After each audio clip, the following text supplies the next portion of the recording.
Assalamualaikum warahmatullahi wabarakatuh. Hai semua, perkenalkan nama aku Nadila Tumelani dari Prodi Ilmu Al-Quran dan Tafsir dari kelas C3 dari Universitas Islam Negeri Sunan Ampel, Surabaya. Di sini saya akan menjelaskan tentang pengertian muhkam dan mutasyabih. Oke, jadi di sini yang pertama saya akan menjelaskan tentang pengertian muhkam dan mutasyabih. Pengertian muhkam sendiri adalah dari isim maf'ul ya dan fi'il, yakni ahkama yukimu, yang menurut bahasa diartikan menahan dari goncangan. Sedangkan menurut istilah, ayat yang kuat atau bisa difahami tanpa membutuhkan rujukan kepada ayat lain. Jadi muhkam ini itu sudah pasti, sudah jelas, dan biasanya itu tidak perlu tafsiran lain. Kalau yang kedua yakni mutasyabih. Mutasyabih itu berasal dari fa'il tasyabahu, yang menurut bahasa berarti apa yang saling menyerupai satu sama lain atau masih ragu. Sedangkan menurut istilah, ayat Al-Quran tidak jelas atau belum sepenuhnya disetujui, sehingga terbuka bagi adanya dua atau lebih penafsiran. Jadi mutasyabih ini itu belum kuat. Biasanya itu ada hal-hal yang memang belum diketahui, hanya Allah saja yang mengetahui hal tersebut. Yang kedua yakni sebab-sebab adanya muhkam dan mutasyabih. Kedua yakni sebab-sebab adanya ayat muhkam dan mutasyabih, yaitu adanya kesamaran makna syara dalam ayatnya sehingga sulit dipahami oleh setiap umat tanpa dikatakan dengan arti lain ayat lain, disebabkan karena bisa ditakwilkan dengan bermacam dan petunjuknya pun tidak tegas, karena sebagian besar ada hal yang Allah Subhanahu wa Ta'ala ketahui saja.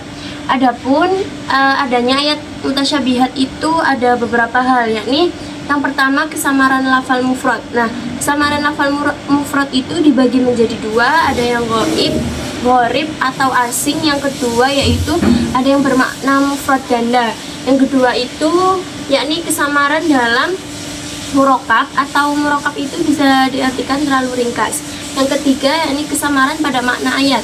Jadi kesamaran pada makna ayat ini biasanya itu ayatnya berisi tentang sifat-sifat Allah, terus kodok dan kodar. Jadi tidak setiap umat itu bisa memahami, tapi tidak umat itu tidak mengetahui langsung apa yang terjadi itu. Yang keempat yakni kesamaran pada lafal dan makna ayat. Nah, kesamaran pada lafal dan makna ayat ini biasanya itu hanya diketahui oleh orang-orang Arab. Biasanya umat-umat selain orang-orang selain Arab itu jarang paham dengan konteks yang ini. Yang terakhir yaitu contoh dari ayat muhkam. Contoh dari ayat muhkam yakni surat Hud ayat 1 yang berbunyi, artinya suatu kitab yang ayatnya disusun dengan rapi kemudian dijelaskan secara terperinci, atau yang diturunkan dari sisi Allah, Maha Bijaksana dan Maha Teliti. Nah, di situ kan ayat muhkam itu sudah jelas bahwa Allah itu menurunkan kitab suci Al-Quran, di mana itu sudah jelas dan tidak perlu untuk ditafsirkan lagi atau dijelaskan lagi.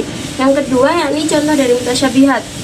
Contoh dari mutasyabihat yakni saya mengambil contoh Quran surat ayat Abasa ayat 31, di mana